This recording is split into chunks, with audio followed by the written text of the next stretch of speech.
Hi everyone, this is the big one.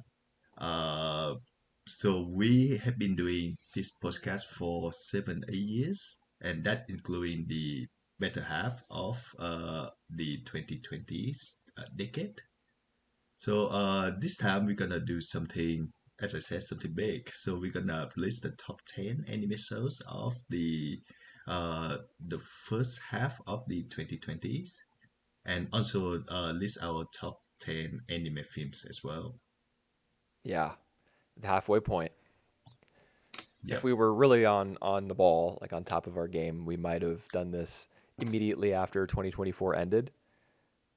But we used that time to talk about 2024 anime from one Yeah. specific year, and also there were some anime films that we wanted to wait on, that hadn't come out yet, because Yeah. some films at least, tend to take longer to you know reach other territories apart from Japan. That has kind of been changing in recent years. There are a lot more anime Mm-hmm. films that get releases Right. in English speaking countries like quickly, Yeah. but there are also some that are like festival films or that are home video only releases, or they get to theaters in other countries, but only for like 2 days, you know. Yeah. I guess now that most of the films that come to streaming as well. So we got a lot of them from Netflix with this like streaming right away. So we don't have to wait. Yeah, I actually made heavy use of Netflix to rewatch some films for Yeah. this episode. That's And fair I was enough. surprised to see how many anime movies and how many anime series are on there because I don't really use streaming services in Mm-hmm. general. Like, not only do I not use them for anime, I don't use them for television or live action film either. But Yeah.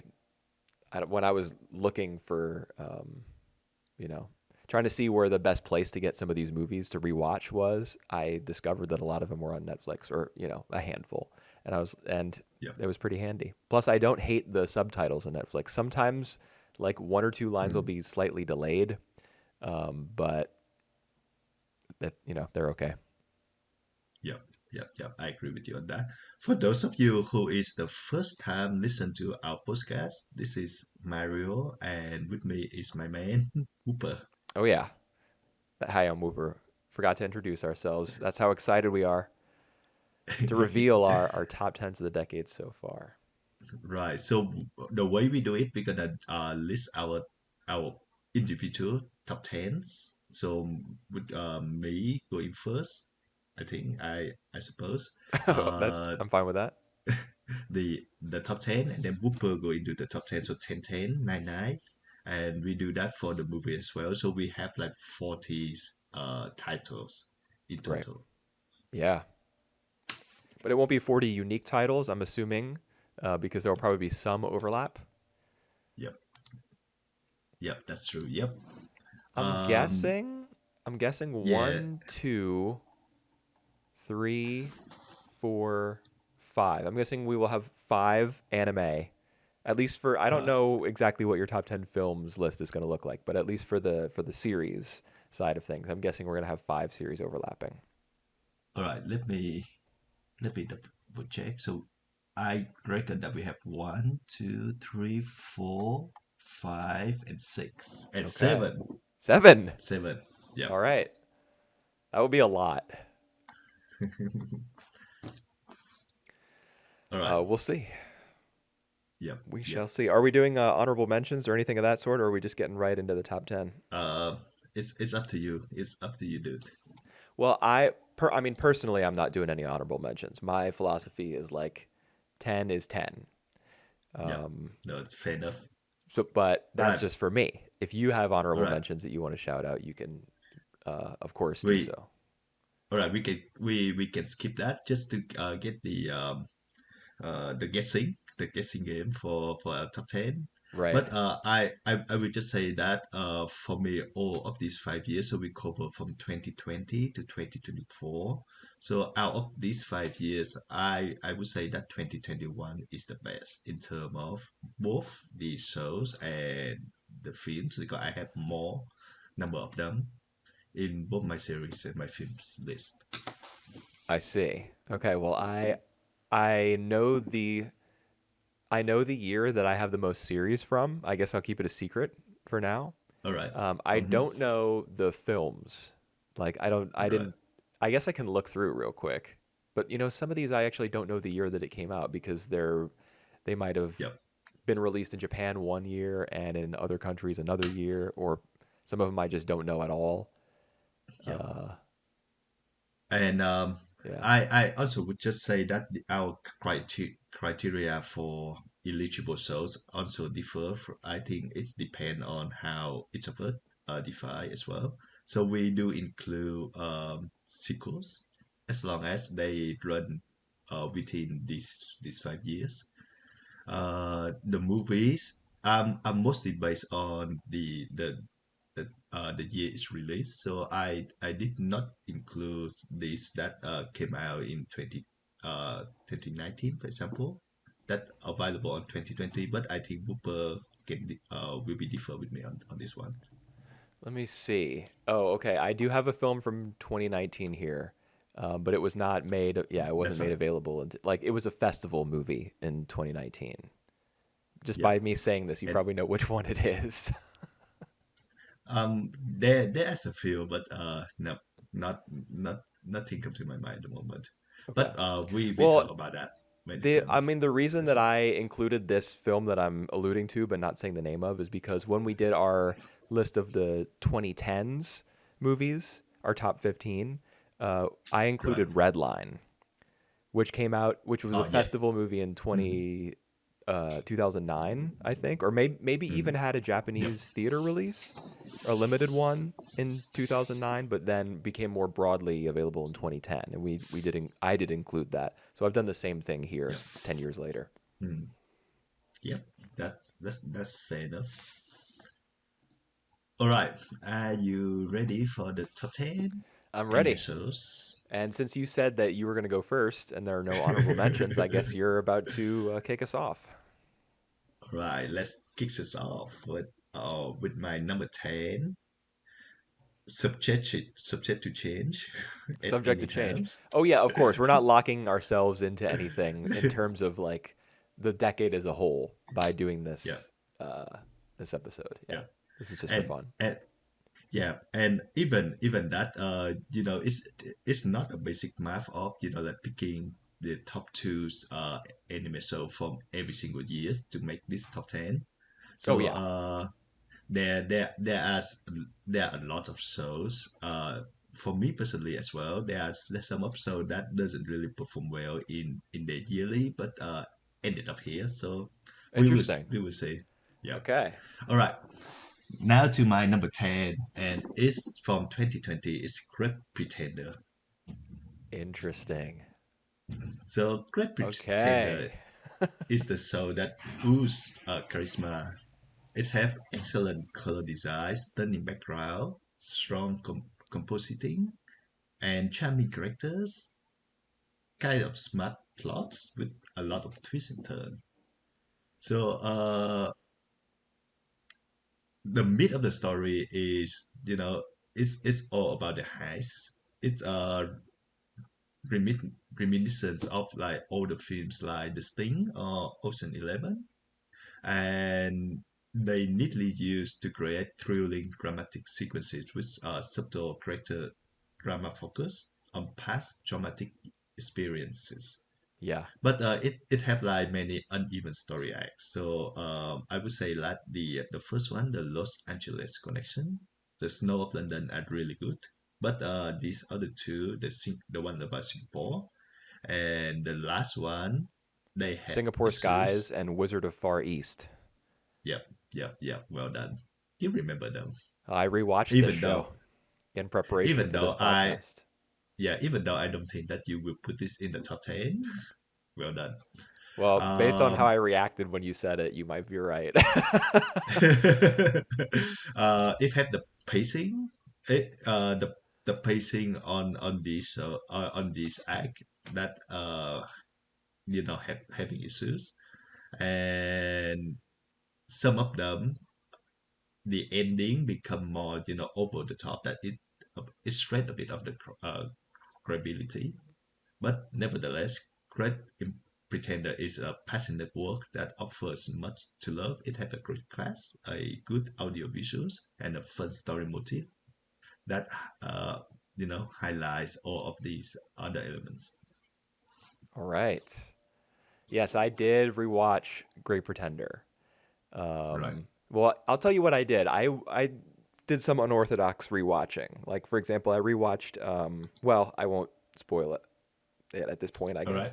guess. But for Great Uh huh. Pretender, what I did was I watched the first and last episode of the first three cases, and then for the Huh. for the final case, the long one, Wizard of Far East with the Yeah. Dorothy flashback and everything, I watched the entire thing.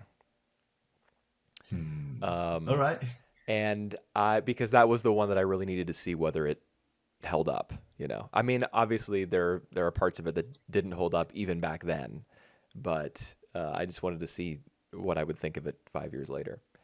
And I mean, I'll definitely agree with most of what you said in terms of how it looks and the use of color in the backgrounds and the characters being fun and the show having a lot of style. It has a lot of things going for it. But the one thing I will have to disagree with is you used the word subtle at one point, and I don't think there's anything subtle about this show. Um, Not that that is Shadow. necessarily a strike against it, but Yeah. Yeah. Yeah. Yeah. it's you know kind of in your face, especially the longer it goes on. But it's great. Yeah. I enjoyed rewatching it. Okay. All right, my turn. Let Yeah. Let's jump to your number 10. Okay, that would be Heike Monogatari. Yeah. Um, so this is, I mean, I guess I'll just say right now, 2021 is the year that I have the most works on my list of 10 for TV series. Yeah. So Heike Monogatari would be the first entry from 2021. And of Right. course, that's for all the reasons that I loved it 4 years ago when I watched it.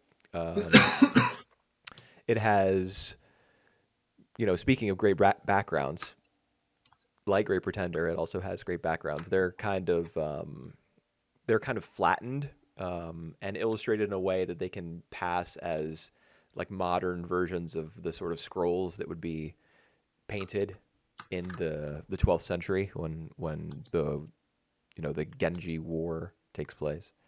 Is it called the Genji Mhm. War? It's the Genpei War. I'm sorry. When the Genpei War takes place. Speaking of the Genpei War, it's not a super long conflict, but Heike Monogatari incorporates a lot of the backstory about the Genji and the Taira clans, and so it covers many many years over the course of 11 episodes, and that holds it back a little bit because I don't feel like it totally you know it doesn't include everything that it needs to. Many characters are introduced and disappear shortly afterward, but the I love the direction of it, provided by Naoko Yamada. Um, Mhm. the the symbolism as well. I think symbolism is probably the big thing for me, like the use of flower language, for which Yamada is famous, but also the symbolism of animals and how they represent different characters and how they can represent a character's death or birth. Um, and yeah, I really like it. I like the inclusion of the main character, Biwa. The longer the show goes on, the less central she becomes, but the show kind of wraps back around to her at the end. And of course, the conclusion in the final episode with Tokuko at the shrine is one for the books. Like, I would honestly place it up there with the greatest endings in anime history for series, at least. I don't know if you include films in that as well, but it's a fantastic ending, which bumps it up for me. Yep. Yep. Yep. I kind of agree with everything you say. And just a small spoilers. This is not in my top 10. Wow, you just blew my mind, brother. Well, I have a lot of shows in 2021 that I want to put in, so But there not Heike there are some Monogatari. Okay. separate. Interesting. Yeah. In fact, my number 9 is a show that comes from 2021, Okay, perfect segue. What is and it? it's Wonder Egg Priority. Okay. This shows I know that a lot of people are let down by the ending, and I am personally let down by the ending as well. But for everything that's coming forward, it's still offering some of the best uh production of that year. And it just hit it, like everything that come before it just hit me in on a personal levels. It's deal with a lot of like serious topics about like teen suicide, self-harm, trauma, uh and it's done it very like with nuance. This is largely due to the cast, which is wonderfully constructed with realistic dynamics and a core message of overcoming trauma with personal bonds. And I love the visual productions. Uh it's equally have a very detailed character animation and many stunning high action set piece and standout cinematography. So it have like very meaningful framing, good editing, good symbolism. Uh, I just basically love everything about it, and even though that it doesn't end well, I'm glad that this show exists. So, with the egg priority as my number nine. All right, I'll tell you something. Great. I Yeah, predicted your top 10 and two honorable mentions. I threw a couple right. honorable mention predictions on there. Great Pretender Yep, and Wonder Egg Priority were my picks for your honorable mentions. right. Well, you're not that far off, though. So, Yeah. yeah, But I mean, there is a kind of a big divide between, 10 and whatever comes after it, at least when yep. you're talking about top 10s. All right. Um, I told you beforehand that I make my list of 15 instead of 10 so that I can confidently pick the 10, yeah. knowing that the five to come. I think I will spoil you my number 11 in the next one. Okay. All All right. right. We'll get there in a Just little bit, I yeah, guess. What? Yeah, just Wonder to Egg make it Priority. fun. Okay, interesting pick. I know that you really love this show. I like it a lot. Yeah. If I rewatch it, I honestly don't know whether I would watch the concluding OVA or Yeah. whatever it was.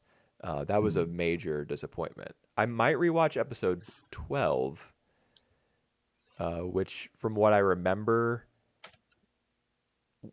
that was also kind of bad. But the main issue was that it wasn't a proper resolution. Neither Yeah. was that Yeah. OVA. But Yeah. yeah, Wonder Egg, of course, it's got the dreamlike atmosphere, it's got the action, it's got the cool character designs. The characters in general are very good. The background art's great. Um, I don't know if I totally love its handling of some of those more mature topics Right. that you Yeah. referred Yeah. to, but I feel like it approached them in a pretty bravely, so it gets credit for that at least. Um, yeah, that's a good pick. I do like Wonder Egg Priority, and I think that as time goes on, more and more people are probably gonna you know forget about it or just start shitting on it, because it did end so badly. But I would like to keep it in mind as like a success, or at the very least a noble failure. Yeah. I agree. But like, what is your number nine? My number 9 is Dorohedoro. Yep. Um, So this is another show that I rewatched. Most of the anime that I rewatched in preparation for our discussion today were from 2020. So those were the ones that we saw that are like the furthest back, the furthest removed from my memory. So I wanted to rewatch Dorohedoro, especially because season 2 is supposed to be airing this year. Super excited for that. Hmm. And I really love Dorohedoro's just insanity. It's the way that its story is constructed, where there's doubt about the identity of the main character, who now has a lizard face, and he doesn't remember how he got it or who he was beforehand. The fact that he's searching for his identity, while we also follow the story of the person who he probably used to be, or perhaps the Hmm. person who killed him, or someone who was an acquaintance of someone who killed him. there are a lot of flashbacks and cuts between different stories being told in different worlds, because there's Whole Yeah. and then there's the Sorcerer's World. And how messy it all is and how difficult to keep track of it is only adds to the series' appeal. And of course, all of the design work is amazing. Shinji Kimura, maybe the best art director in working in TV anime, was responsible for a lot of the really grungy and gothic architecture. Love that. Mm.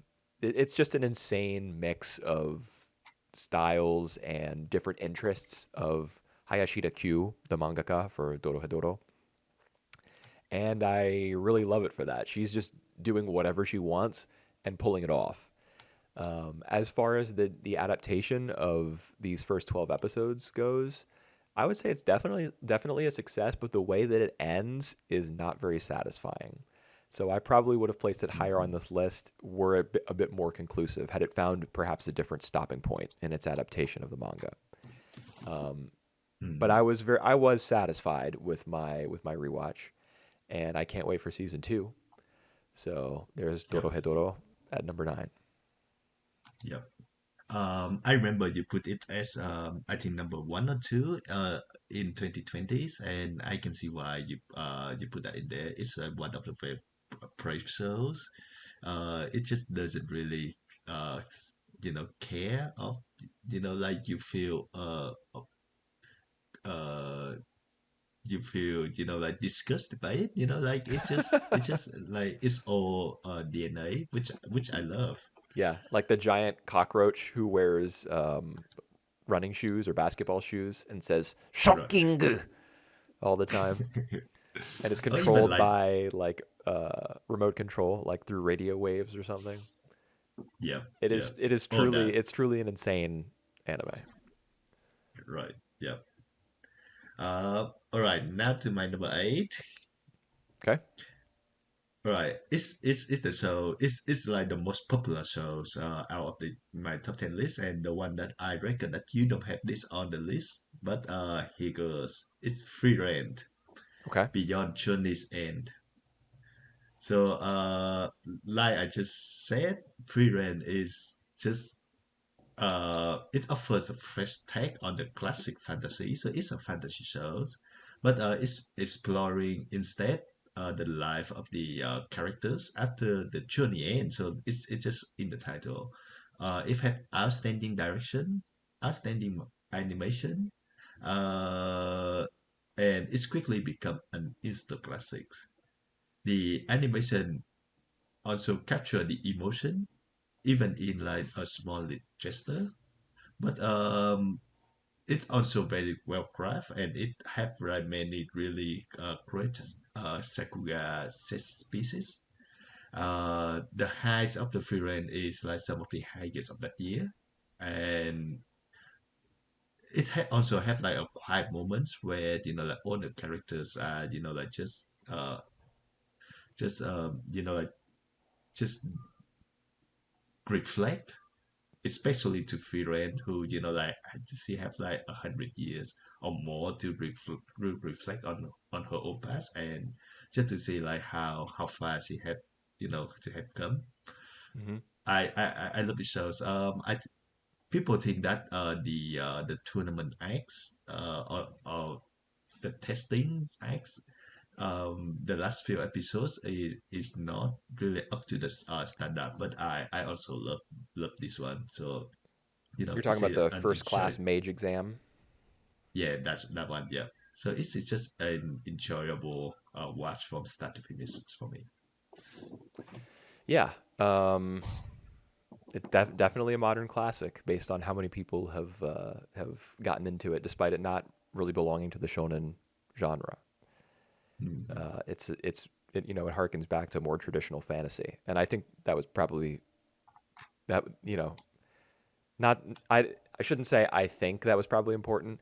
That was important because Mm. and fantasy anime were trending in a pretty bad direction beforehand.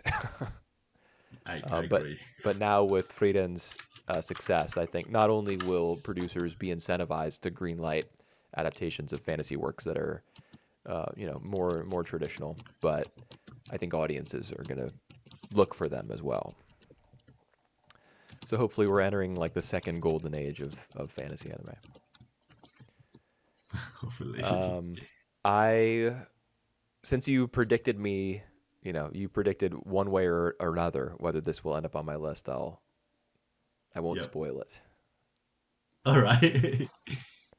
So we'll just move on to my number 8, I guess, All which right. Let's is do that. Dead Demons Dededede Destruction. Oh wow. Um, really, I think this show was for Inio Asano to get his first work of manga adapted to anime.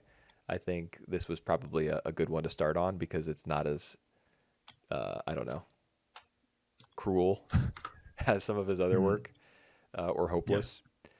Of course, there is the threat of the extinction of the entire human race, um, that is in one timeline sort of fulfilled, and in another, humanity manages to survive and thrive. So the different timelines and the different dimensions, realities, makes it's a major sci-fi work in that sense, but it's also like a coming of age story about a couple of teenage girls. And I think that it runs those two sides of itself in parallel really effectively, for a long time. It kind of stumbles a little bit at the end when it goes more sci-fi, which is not.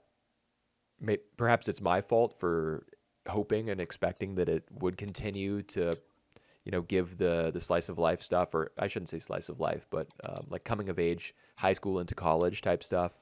I wanted that to have equal weight right up until the end, but that wasn't the story that it wanted to tell. But still, the work that it did with the characters in the beginning carried it through to the end. Um, and Olba, the what should I call him? An alien or a um, what's the term that the show uses for aliens again? Invader. Oh wow. The Yep. invader. The invader in a human body. I think he formed a really strong part of the three character triangle once he was introduced and became a hero in his own right. Um, yeah, I mean, I know we've got to keep it moving, so I'll stop there.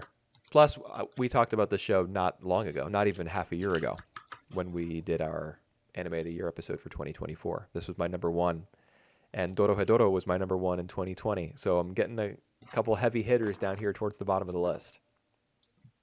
Yep. I would definitely expect that demon down more to your like in your top five at least. So this is quite a surprise to me. I'm not a huge fan of like the last couple of episodes in particular. Hmm. I think that the ending is probably the weakest part of it. And since I've rewatched it recently, I've watched it twice.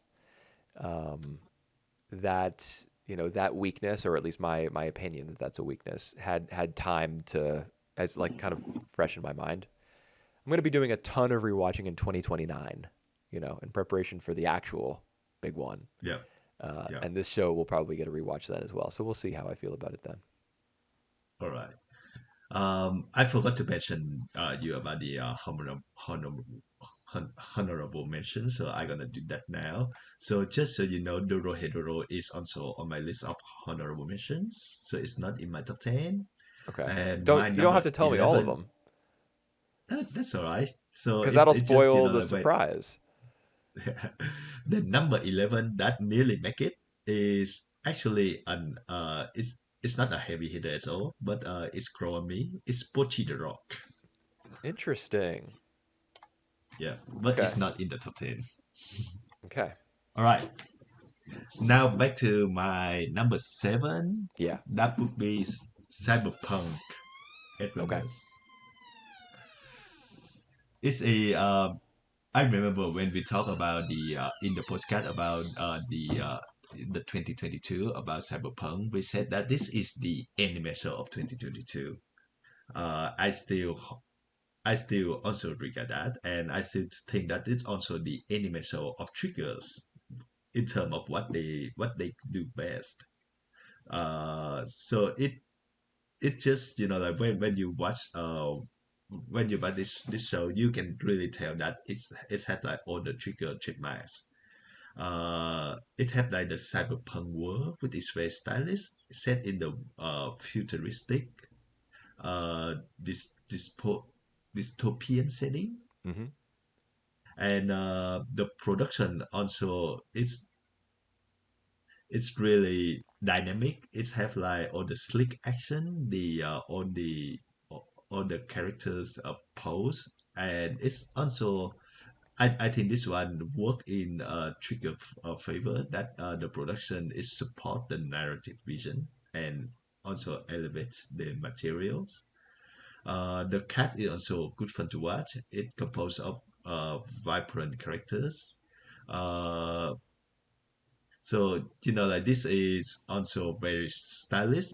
It's a bit like style over substance, but it also have the substance that good enough that it stick with you. It's also a tragedy, so like everything not ending well, but like you got to feel for these characters. So it's a good show to watch. Cyberpunk at number 7.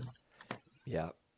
Yeah, I'm interested to see what my opinion of this show will be when I eventually rewatch it. Yep. Because there were some aspects of it that I didn't particularly care for. Right. While of course I still recognize that being a strong series from that year. But the yeah, I do really like the fact that it ends so tragically. Um, Mhm. I think that maybe when I watch it for a second time, that'll hit harder for me. Yep. It's a good pick. All right. How about my number 7? You ready? All right. Let's do that. It's Sousou no Frieren. All right. So that Wow. answers your question. I do have Frieren on my top 10, and I'm kind of surprised you expected I wouldn't have it there because it was my number 2 show from that year. Hmm. But there was a question Yep. after those first 16 episodes aired in 2023. Would I, because the first class mage exam takes up the bulk of the remaining 12 episodes. So I wondered, at that point, before I saw those 12 episodes, I was like, so what's going to happen here? Is I know that there's going to be an exam arc. Is this going to make me fall off of the show? Is it going to kind of taint it for me? And I found that the answer was Hmm. no. Um, Yep. the exam arc was split up into 3 tests. The first test was where they had to capture a bird, like a really elusive bird, Hmm. and there were a lot of battles between the different factions, like the 3-man teams, um, in that section. And that I didn't. I mean, the animation was of course amazing, but I didn't particularly care for that arc, that phase of the exam. However, the the second test where they had to go into the dungeon and they had Hmm. to fight against like the clones of themselves that are generated by the dungeon's magic, I thought was great. I liked the concept of it. I liked the animation, of course. Hmm. And the third phase where Serie, the like super powerful elf who I guess leads the League of Elves or whatever the show's name for it is, where she just Yeah. determines of the remaining candidates who she's going to pass and who she's going to fail. I thought that served as a really good conclusion to all the flashbacks that we'd been getting of Frieden's life, of her past encounters with Serie and of her teacher Flamme, who taught her magic. Yep. Serie failing Frieren but passing her student Fern was such a cool development, I thought. And I was nervous, going into the show's second half because it might have tainted it for me a little bit, but it didn't. In fact, I think the show's weakest episodes are 7 to 10, where they fight against demons. I don't know if you remember that like mini story where the Yep. Yep. Yep. I remember that. And they just found out that the demon is, like dead. the magic had become so advanced that it killed him like just within a flash. Is that Yeah, true? that like Frieren and Fern have been holding back, suppressing their magic. So when they Yeah. finally unleash it against the demons, it's like, whoa! So magic has come this far. The focus on the demons in that arc and how they're like pure evil, as well as all the like the magical systems that it kind of goes into, I just didn't like at all.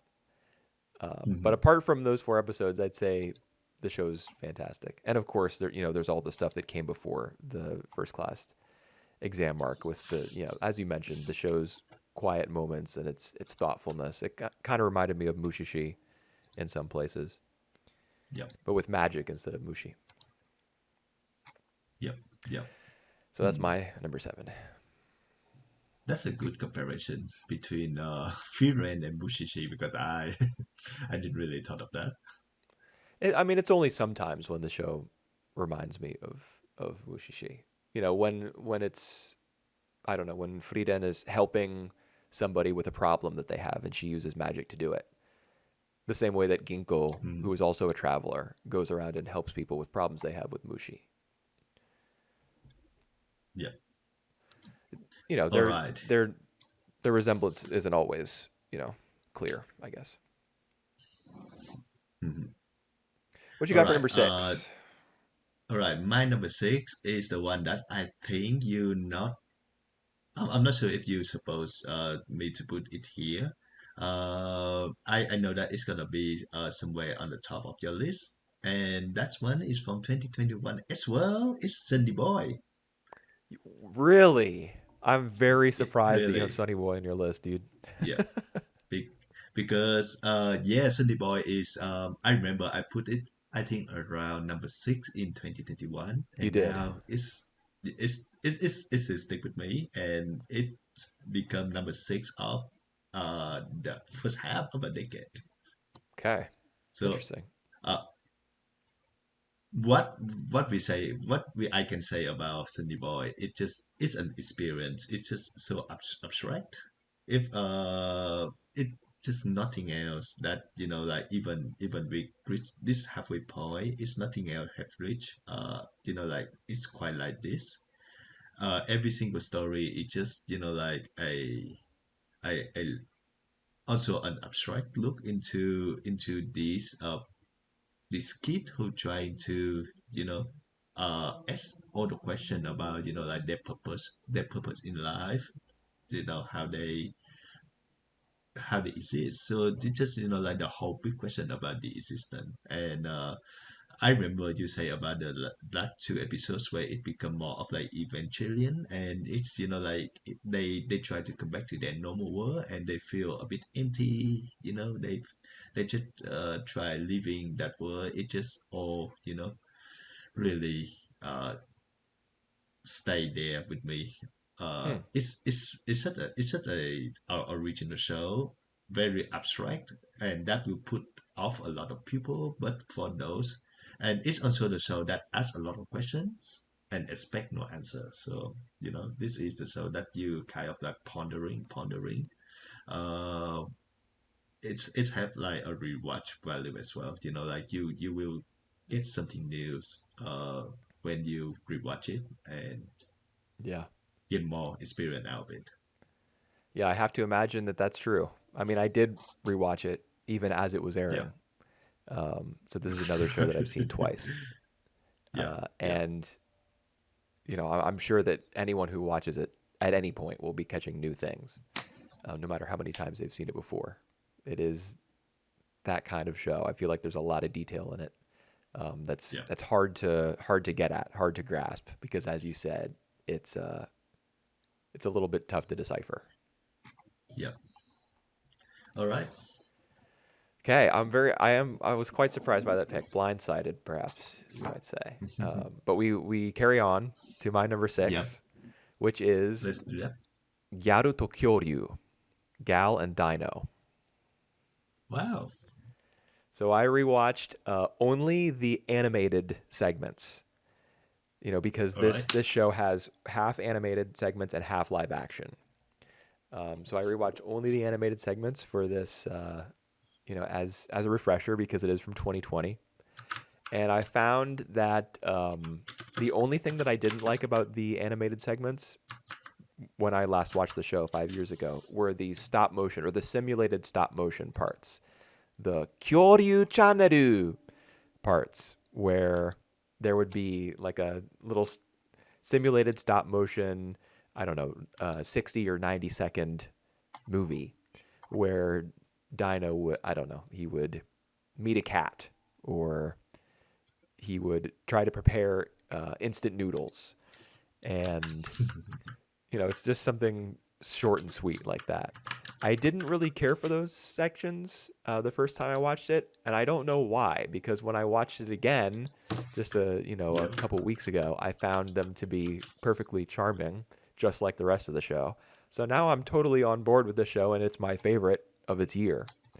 At least I presently consider it to be my favorite of Oh, its year. all right. Um, it's just a great hangout comedy, man. Like there, in almost every episode, there are scenes where Dino and Kaide, the Gyaru who he lives with, are just hanging around in her apartment watching TV or a movie. Um, and she's just talking about nothing in particular, like what's going on at her job at the convenience store, or how annoying her ex boyfriend is because he still wants to get back together with her. And then Dino will make some funny facial expressions, or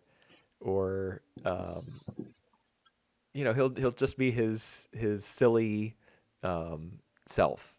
And watching the show always zooms in whenever he's about to make some sort of expression in reply to what a human character says. It always like slowly zooms in on his face, often with a drum roll. And every single time it does that, the expression that he makes afterwards just makes me so happy to watch. It's just so funny.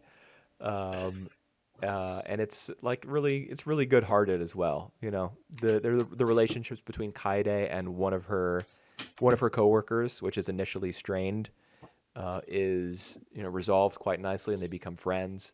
And even though she's annoyed by her ex boyfriend, who is still in love with her, they hang out frequently together with Dino as like the third wheel, and Right. it always feels good, to watch because she, in addition to Dino being so lovable, Kaide is also very accepting of other people, no matter who they are.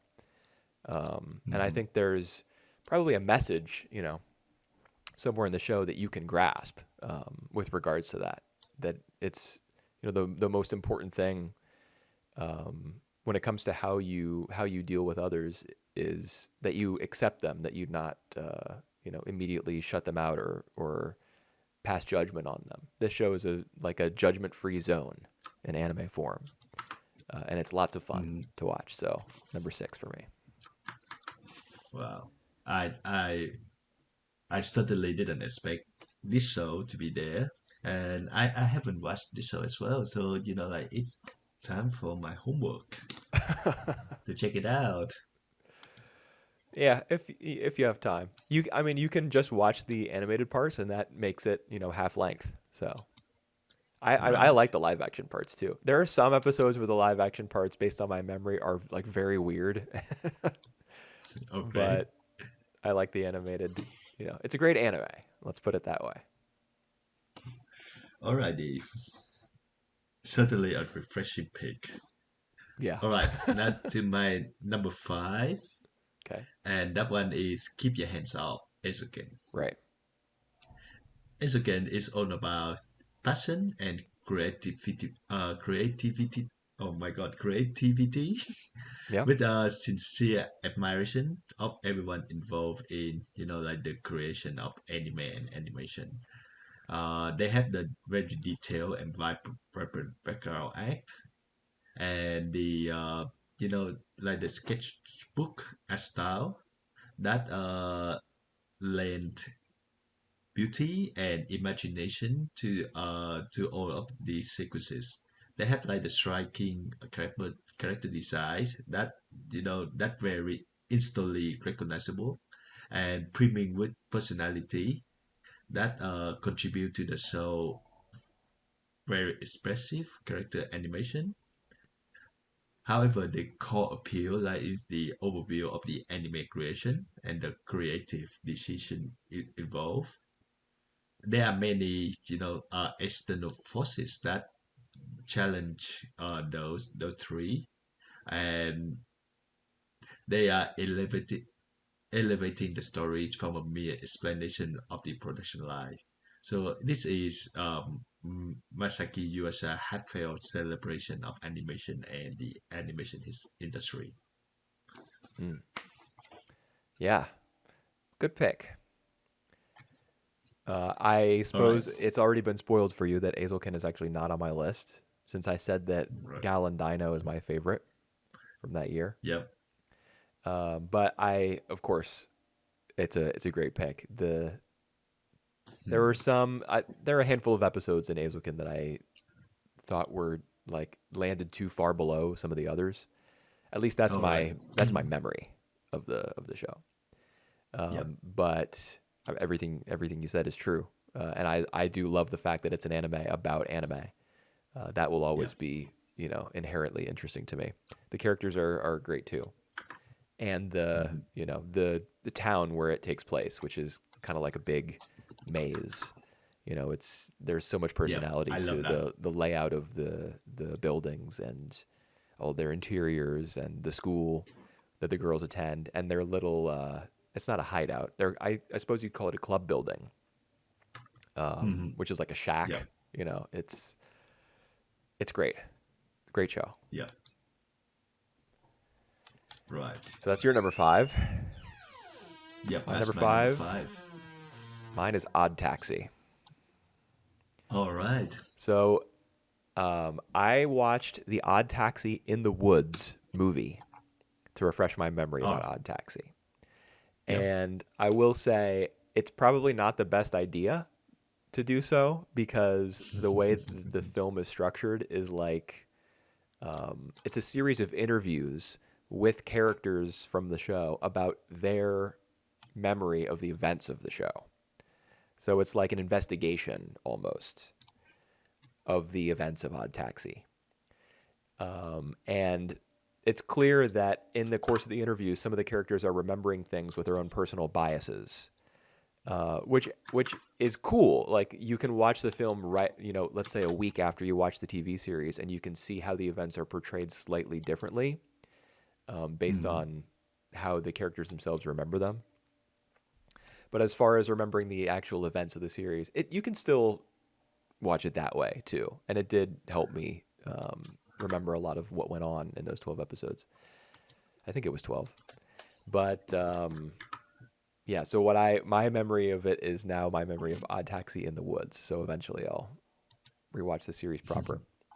But anyway, Odd Taxi has some of the best writing of any anime from the last 5 years. Um, the dialogue is great. The way that the different characters who have their own storylines, the way that they converge, is well thought out.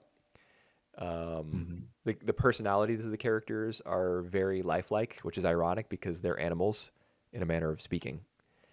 Um, and the final episode where Otokawa ramps off the unfinished bridge in his taxi and is silhouetted by the moonlight with the all the dollars from the suitcase flying out of the trunk.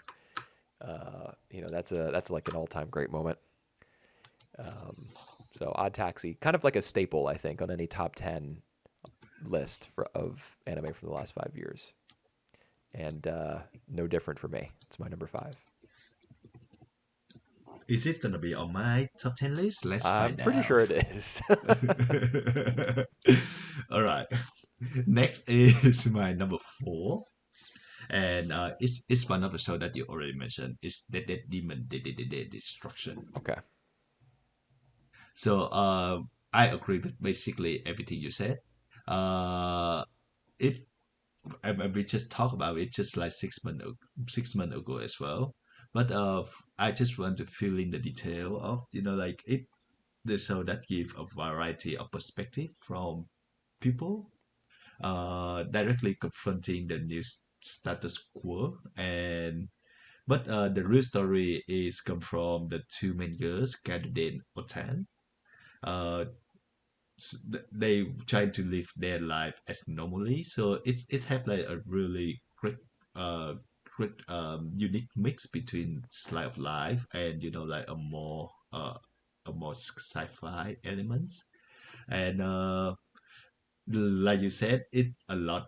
It a sense of hopelessness in there, but it also a sense of people just having fun, enjoying their normal life.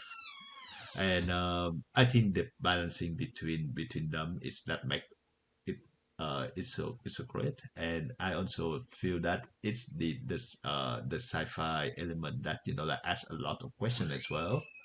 And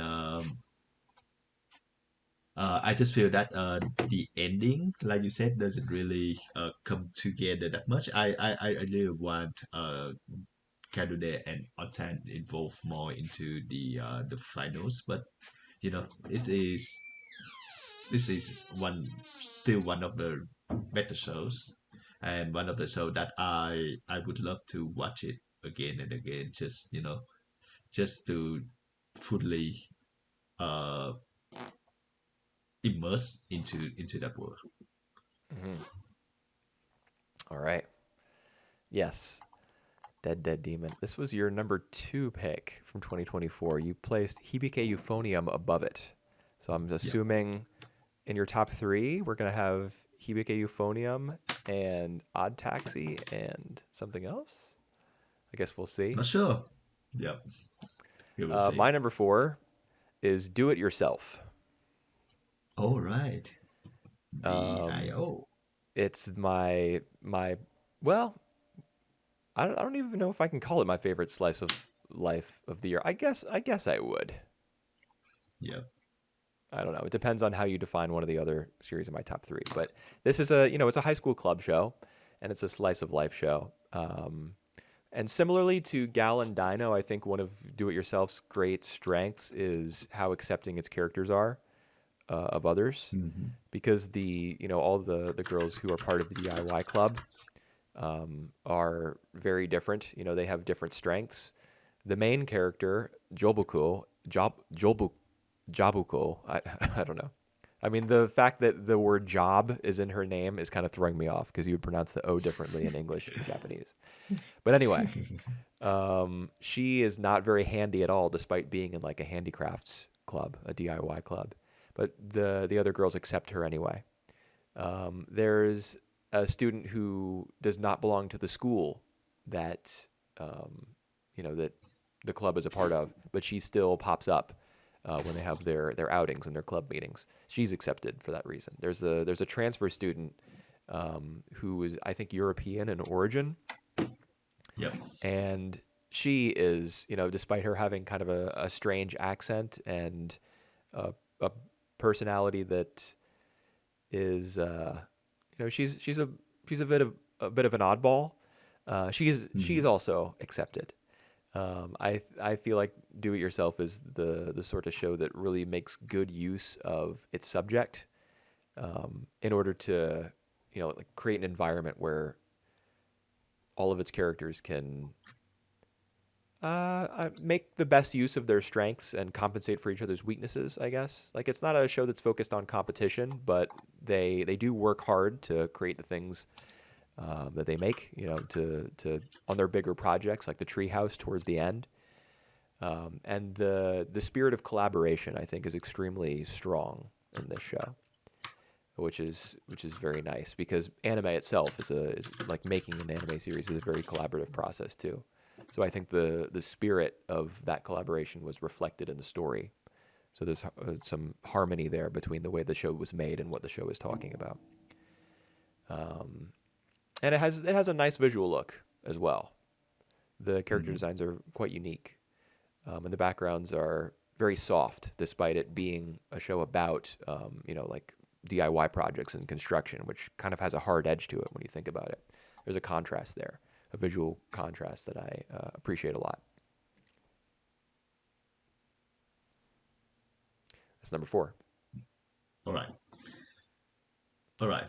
Do It Yourself is a really good live show. I think I still have like a couple more episodes to finish on that one. Oh, But okay. great pick on you. All right, my number three Wait a minute. is Yeah, dude, I just yeah. realized some of the shows that I'm expecting you to still list. How are you Yeah. going to fit them all in only 3 spots? All right, that's gonna that's for us to find out. Right. All right, my number three is Skip and Loafer. Okay. It's just a great cover show, and it's like one of the better slide of live show within the last 5 years. It have like very positive characters development. It have a very likable cast, and it's kind of like portray a realistic portrayals of like human struggles.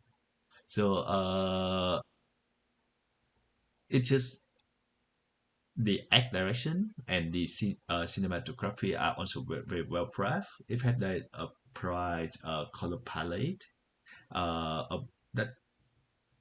that contrasts to the mundanity of daily life, and it's just like its emphasis on the show general theme of healthy friendship, and just ooze of positive positivity. It just a show that that you can watch every time. Just see the main characters, Misumi, as she's explore the city life, and make friends, and like her reactions. She just I would say that's my favorite characters out of the 5 years that we watch. Mm. Yes, she's a very lovable character for Yep. sure. And I would expect this show to be on your top three as well. So let's see about that. Okay. Well, I'll go ahead and reveal my number 3. Right. It's Skip and Loafer. Wow. Right. Yeah, it's I honestly I think Skip and Loafer is I think I said this when we were talking about it at the end of last year. I think I would call Yep. Skip and Loafer the greatest high school anime ever made. All right. Mitsumi is just a wonderful protagonist. You know, she's got that country twang. Um, she takes it to the big city. She finds that while some people do view her with like at first maybe a little bit of condescension, Mm-hmm. particularly Mika, the red-haired girl who has a crush on Solsuke. Yep. Uh, Yep. Yep. she just is so earnest and so kind and hardworking that she just wins over everyone who she encounters. And I think there are probably some people who watch this show and are bored by her because she doesn't have, a lot of people want their protagonists to have human flaws. Mm. And Mitsumi really, she doesn't have any flaws that are like readily apparent. But I think there Mm-hmm. is a place for shows with a main character who is just like a beacon of positivity, and other characters around her can be influenced by that because when you watch that, it gives you something to aspire to. You can see yourself, Yep. even if you can't see yourself in Mitsumi. Surely the other characters in the cast you'll be able to relate to, whether it's Solsuke, who's got a past that he's ashamed of, or Mika, who is resentful of another girl because they both like the same guy and like holds herself above other people, or I don't know, the class president, or the class vice president, the girl with the braids, who is jealous of the president, the boy who beats her in the election because he is Mm-hmm. it like it's a popularity contest and he wins. There are other characters in the show who want things that they don't get, but Mitsumi is there to kind of to model for them that they're still valuable, and she's going to be kind to them, regardless of whether or not they get the things that they want or they achieve the goals that they set for themselves. It's just it really is a kind-hearted show, and I really appreciate that. Yep. All right. Now to my number two.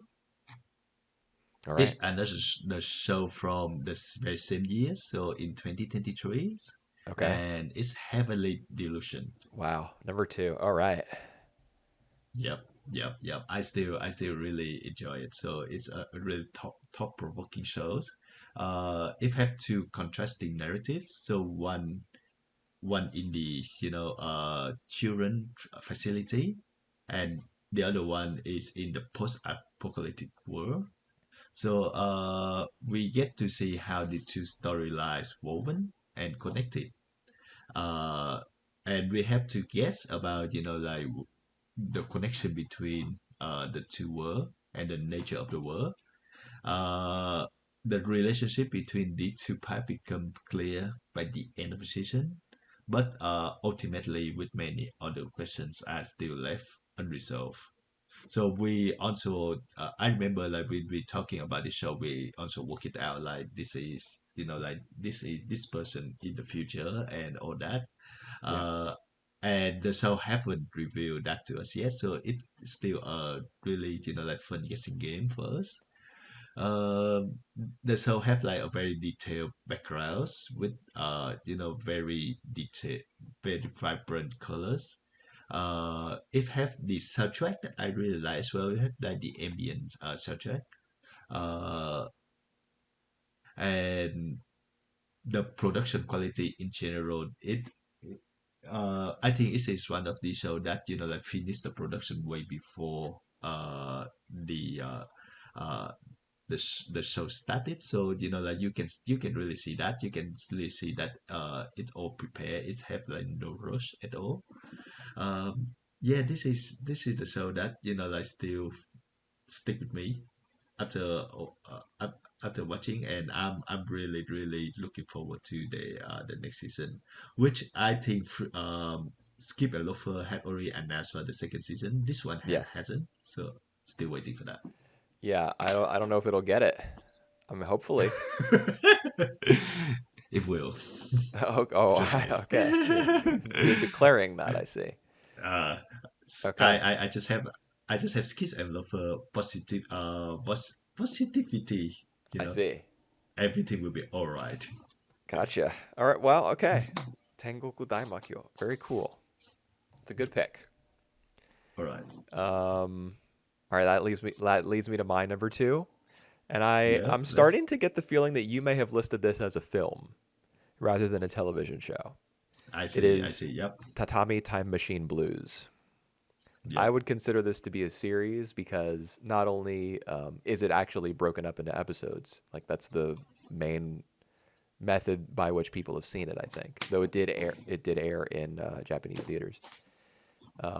Not only is it broken up into episodes, there's also a sixth episode that's part of the series that was not part of the theatrical release and kind of Mhm. stands on its own. So, you know, we can list it whatever way we want. In my mind, it's a series. That's why it's here on this list. Yep. Directed Fair by, of enough. course, the great Shingo Natsume, the Yep. only person for the job, really, to replace Masaki Yuasa as the director on this franchise, the Tatami Galaxy franchise. Mhm. It's this show is really fun to follow because of all the time travel logic. Um, like the remote control getting orange or is it orange juice or is some kind of juice? The remote control getting juice spilled on it. Kicks off a whole series of events where the the main character has to travel back in time and he ends up experiencing or causing things to happen that he had already experienced or would later experience. The adjustments to the timeline based on what he'd done. It's like Back to the Future type stuff, Mhm. and it's pulled off with speed. The Tatami Galaxy speed, not quite at that level, but it still has the some of that frantic energy.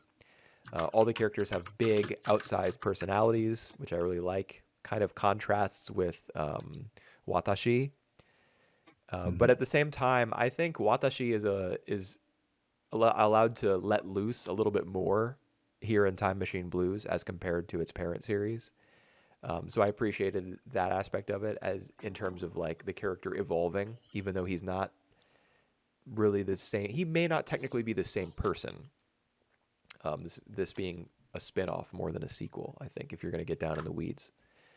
Mhm. Um, there's a little bit of a Rashomon effect in episode one, where characters are recalling events differently based on their own subjective biases, which honestly I think does it better than Rashomon itself.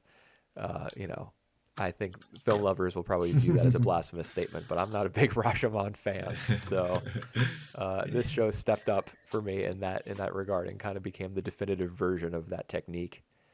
A lot of talk about fate and free will, which, of course, this being a time travel series, is uh, very relevant to its themes.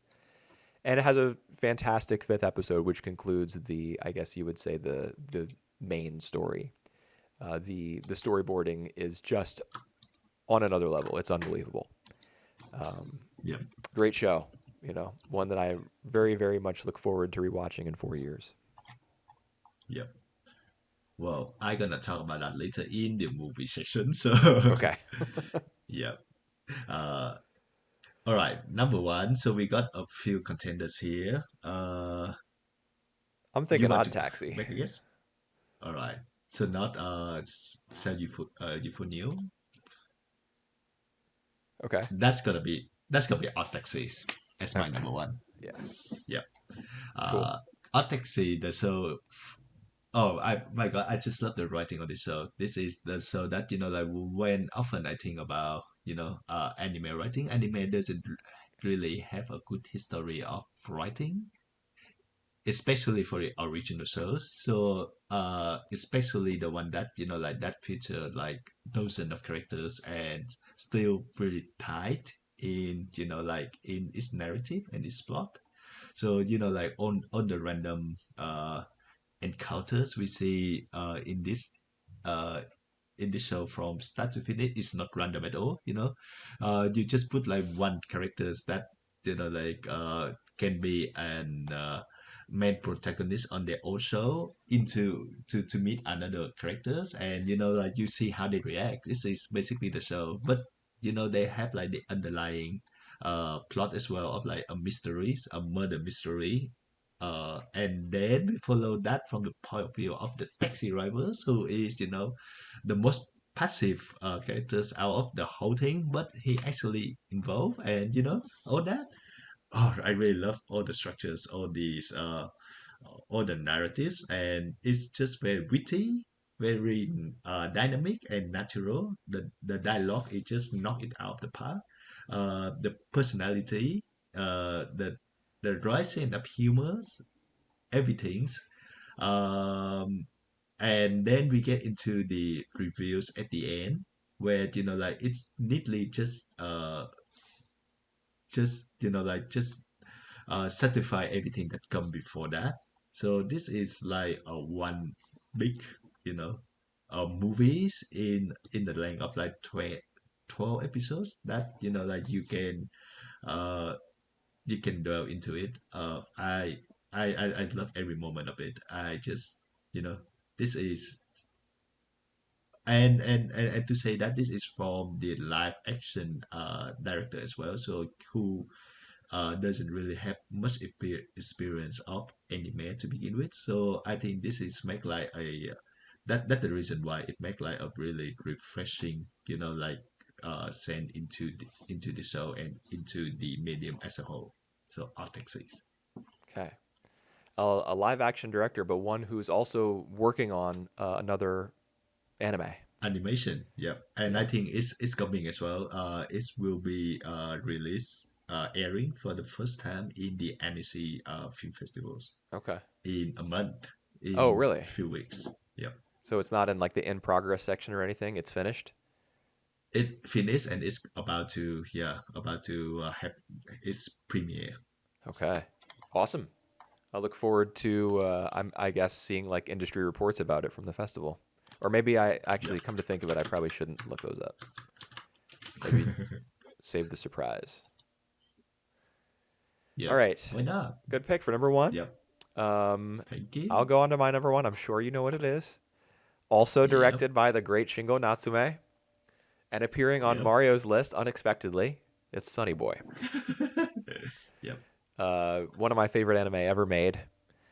Um, Wow. Big statement. yeah, I would say so. I mean, it's for me in my mind, it's the representative of this decade in terms of like my all time favorites. Yeah. Hmm. Um, so it has a lot of weight on its shoulders. Uh, and I would say, yeah, the main characters in the show have a lot of weight on their shoulders too. Like emotionally, they're dealing with a lot. The main Hmm. character, he comes from kind of a broken home.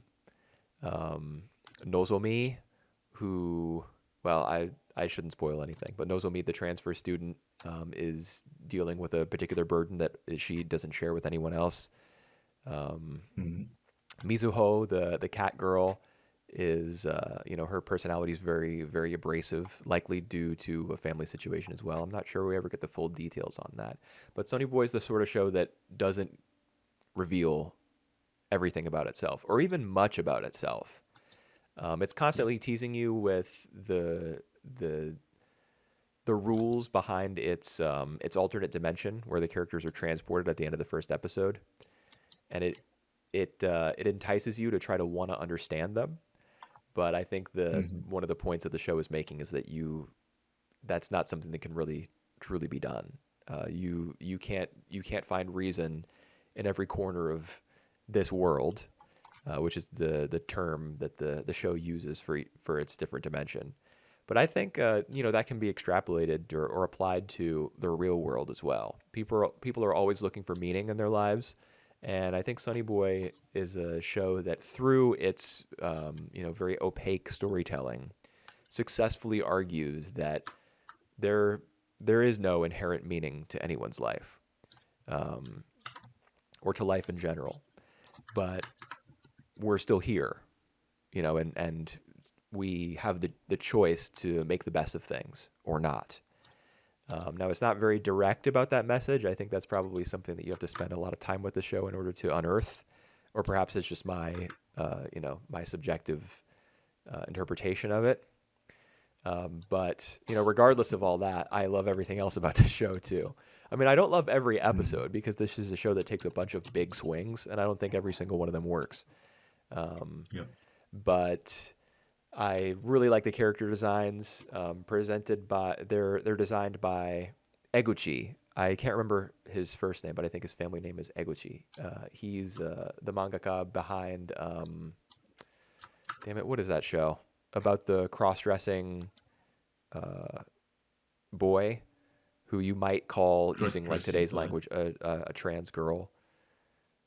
What is that? A What is that show? cross-dressing girls. What? All right. Is that recently or is that from?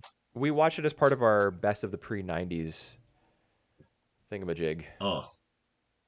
Dude, what is that show called? I All can't right. remember. How embarrassing. Anyway, his name is Eguchi Hisashi. And though I don't remember the name of his most famous work, um, All I right. really like the impression that he left on Sonny Boy via his character designs.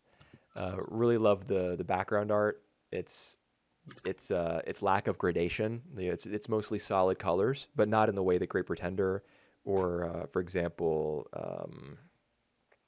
well, I guess Great Pretender is the best example. It doesn't you know it doesn't layer colors that way. Rather, Hmm. it has like almost no borders and no shading.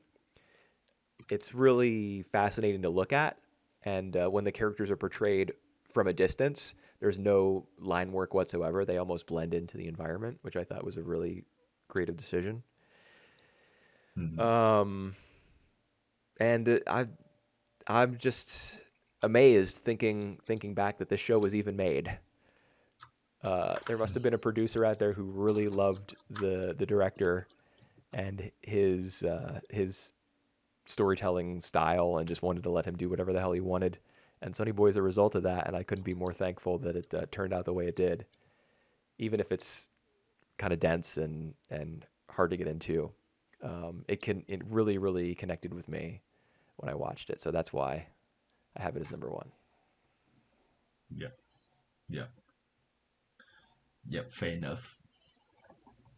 Alrighty, it's certainly not a top 10 that I would expect it, but I just say like how many shows we have. 5 shows that we have together Is in it the top five 10. overlap? Yep. Oh, I'm sorry. I have to interrupt for a second. The name of Eguchi's manga is Stop Hibari-kun. All right. Stop, stop, Oh boy. Hibari-kun. That's the melody of the OP. Mario and I watched a Oh, couple episodes of it. yep, yep, yep.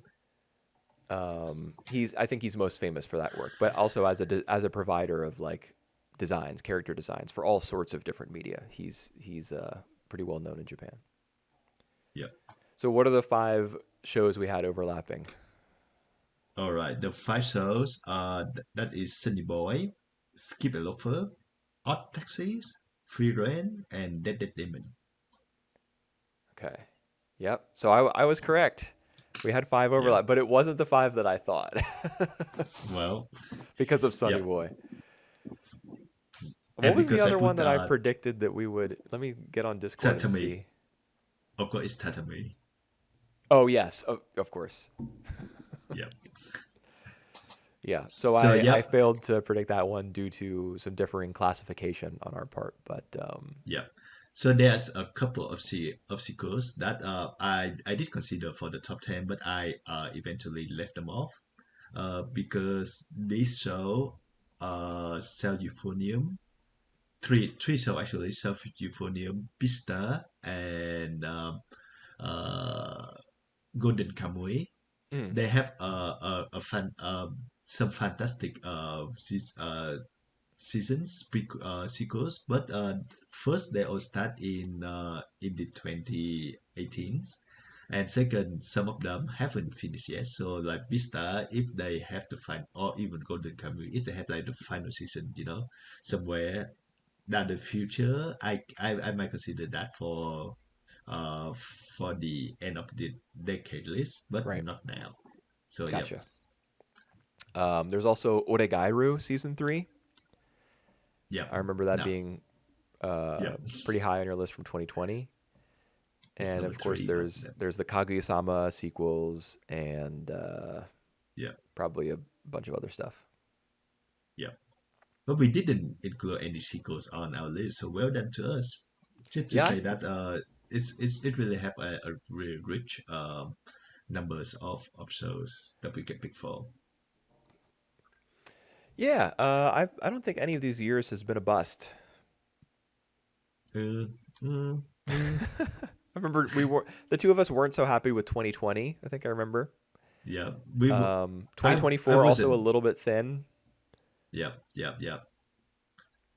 but I Also a bit mean, of 2022 for me, but yeah, I would say that 2021 benefits just because of the COVID. So like a lot of shows that been delayed, that been supposed to air in 2020, come to 2021, I'm not. and Is that really true? I mean, surely there well, were delays that pushed shows back, but like, can you give examples, or is that just of kind of an any assumption? results. That's that kind of assumption, but I remember like some of the show that been pushed back to the next year. The name escaped me now, but it's none of the show that we mentioned here.